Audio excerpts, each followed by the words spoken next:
Hello YouTube.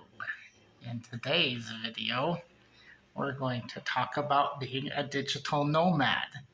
And I'm going to give my review about Chiang Mai in Thailand.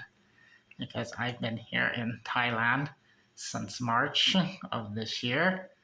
And it's been about 8.5 months. And I want to give a review about being a digital nomad in Thailand, and particularly in Chiang Mai. Chiang Mai is in northern Thailand. It's a city of, I think, about around 1 million people.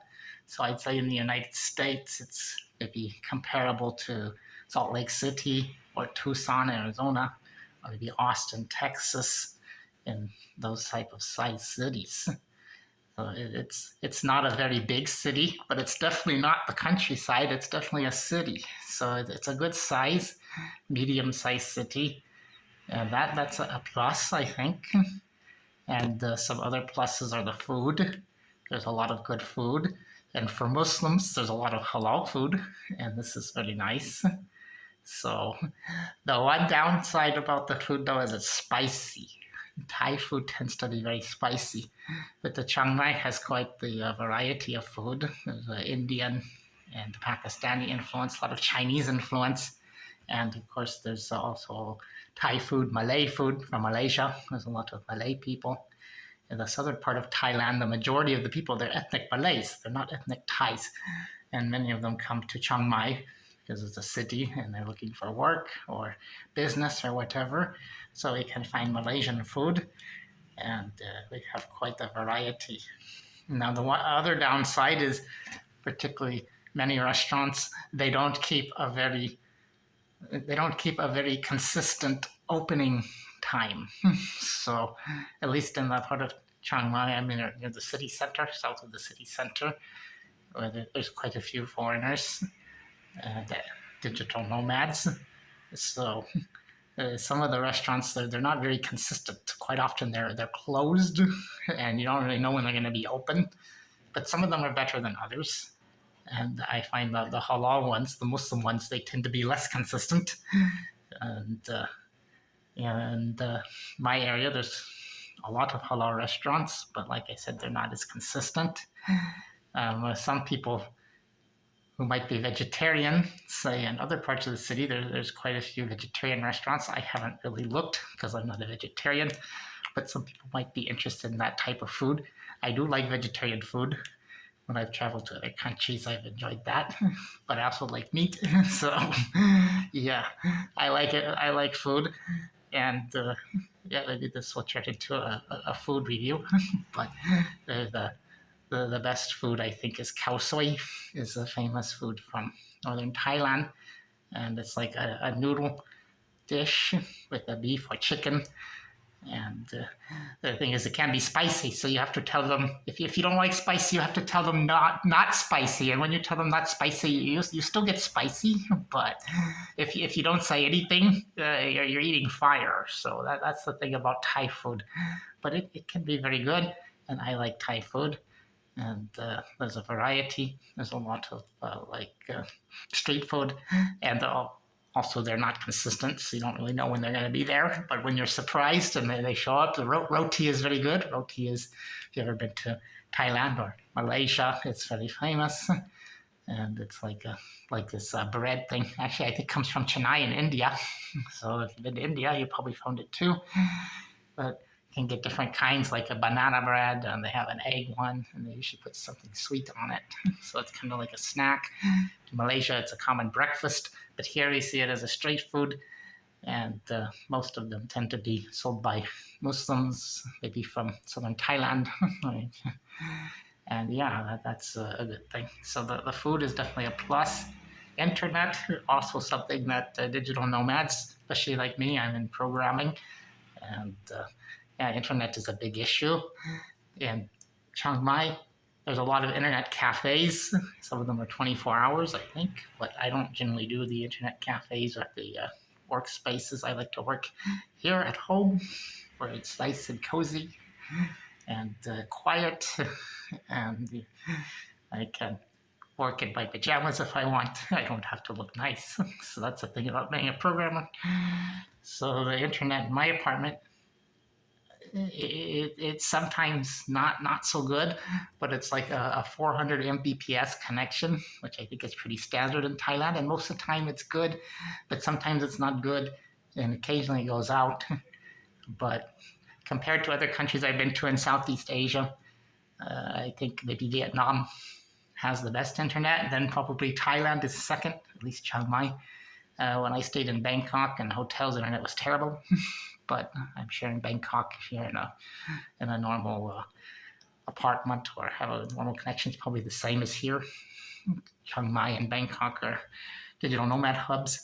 So yeah, Vietnam, and then Thailand is probably second.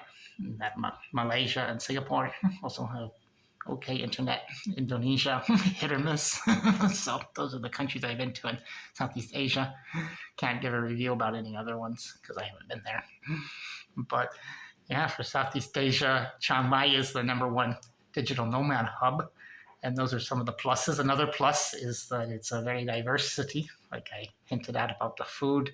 A lot of different cultures here. The foreigners, so many foreigners. I meet foreigners from everywhere, I think. Americans, Canadians, various European countries, China, Russia, Vietnam, Singapore, Myanmar, any country, Arabs, Arabs, Indians, Pakistanis, lots of those. Palestine, you met someone from Palestine, so yeah, you can find all sorts of different foreigners and different cultures here in Chiang Mai. So I think that's a plus. There's a lot of ethnic Chinese who are Thai, but their families come from China. Many of them are actually Muslim families, even though the main religion in both countries is Buddhism. I'm sure some of them are also Buddhists. A lot of Buddhists here too. The religious diversity is pretty interesting, and there seems to be not much conflict. I think it's pretty peaceful. I haven't heard of any problems, and there's a lot of it's actually Christians too. I even see Christian missionaries walking around or riding their bikes around. Sometimes they must be Mormons, yeah, some of them. But yeah, everybody knows the Mormons ride their bicycles around, right? And they come to Southeast Asia too. But there are Christian churches, there are mosques, there are a lot of Buddhist temples. There's even a Jewish synagogue. So there's a couple of Hindu temples. So it's a very diverse religious city as well. And yeah, so I think those are some of the pluses. It's not very big. But some of the minuses is the transportation. There's no public transportation. The taxis are absolutely terrible. So terrible. And even you use the taxi app, you wait 10 or 15 minutes just for the guy to show up. He might show up like 300 meters away from where your pickup location is, and he'll take you all around the city, get extra money from you. It's like a 40-minute taxi ride to go 3 kilometers sometimes. Traffic is terrible. There's a lot of traffic jams, even though it's not a very big city. The roads are bad. Like you got all these one-way roads, and you can't make U-turns. And I don't know. Most of the foreigners I see, they get motorbikes, and they're very brave. I think because I wouldn't want to drive on those roads the way the Thai people drive. Just they're like snakes. I come from Arizona, from Phoenix. Phoenix, everything is laid out on a grid. It's like looking at a grid. It's really easy to get around. Lived in Salt Lake City. It's also easy to get around. Provo, Utah is also easy to get around. It's more like Washington, D.C. Washington, D.C. is like this, snaky roads. So it's a challenge to get around. That's definitely a minus. Also, the minus, like I said, is sometimes the restaurants are not reliable when they're open, even the little shops, and you have to walk or ride a motorbike to go anywhere, to a restaurant, to a shop. There's nothing.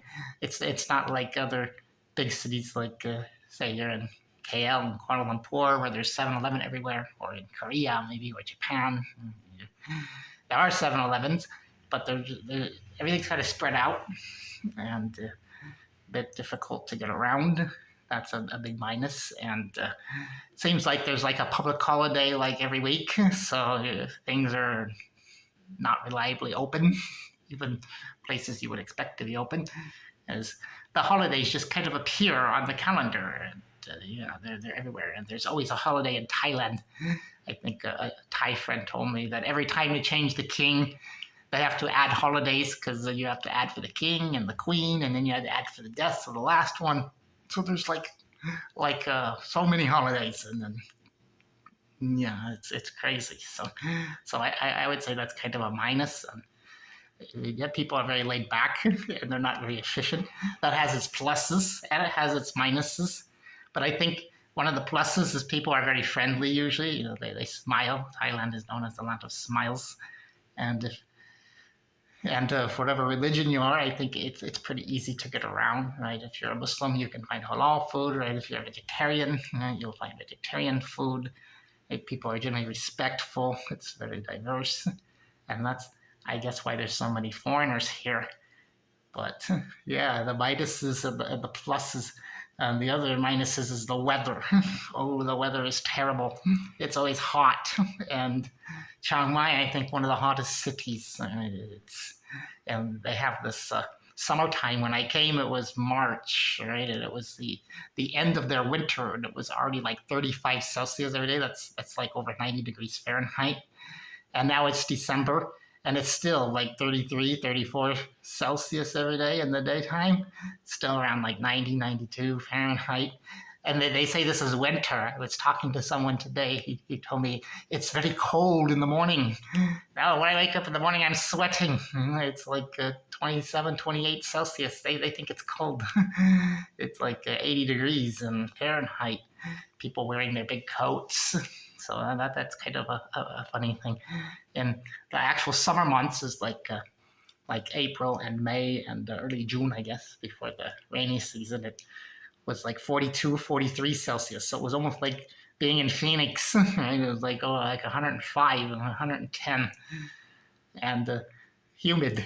Maybe not as humid as it is now, but it was still very humid. More humid than, say, like Saudi Arabia or the Middle East. So yeah, the weather definitely a turn off for me.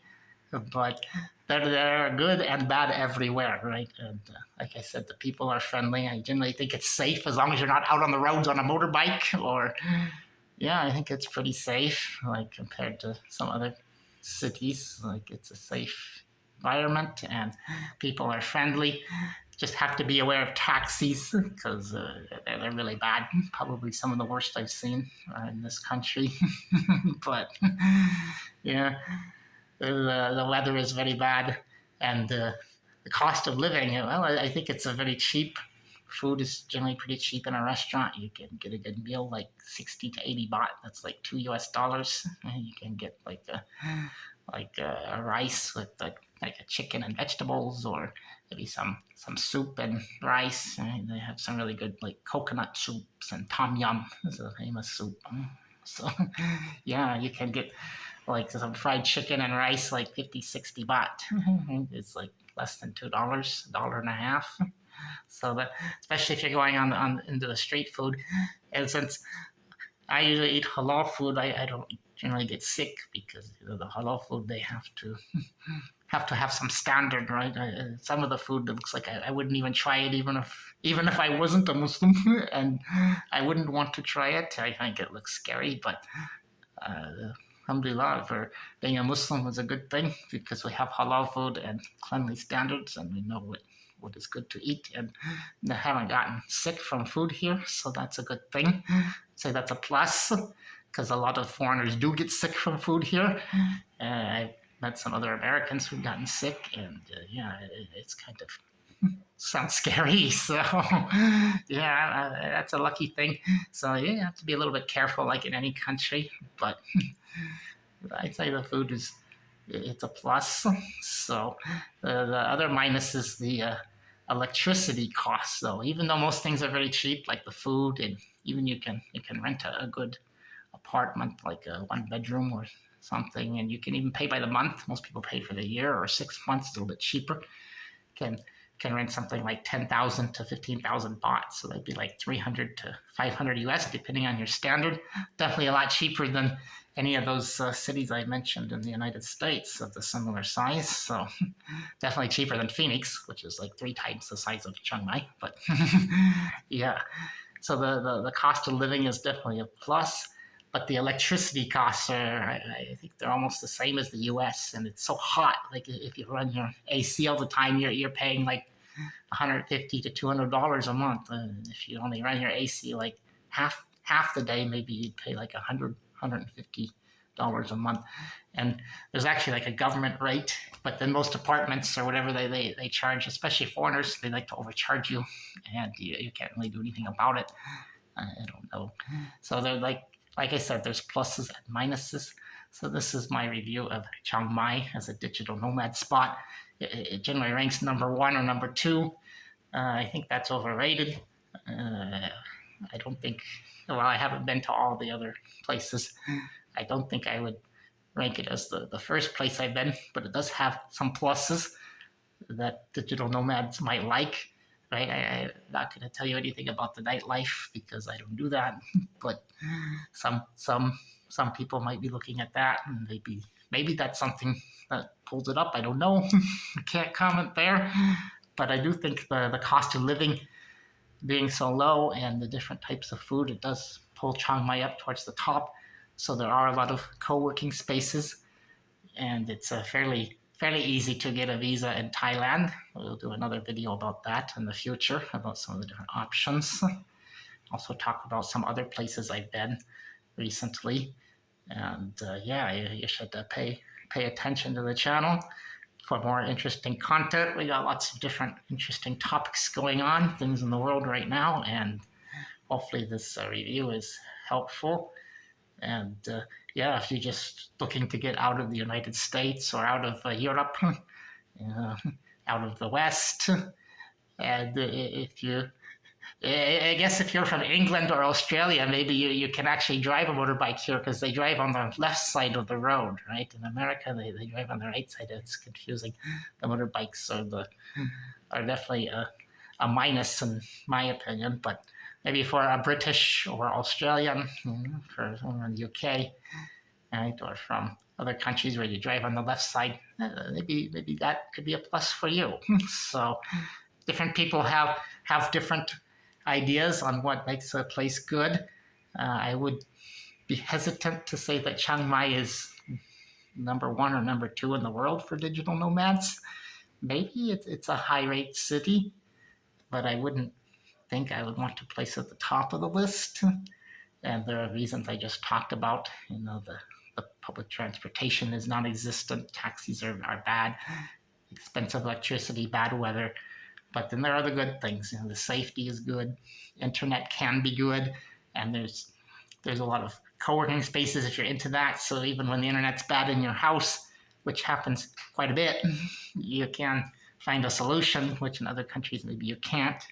The electricity is very good. It's gone out a few times, but I don't think it's any worse than in the US, right? I mean, in the US, especially some places, would be like Texas or California, the big states, Pennsylvania, they tend to have problems.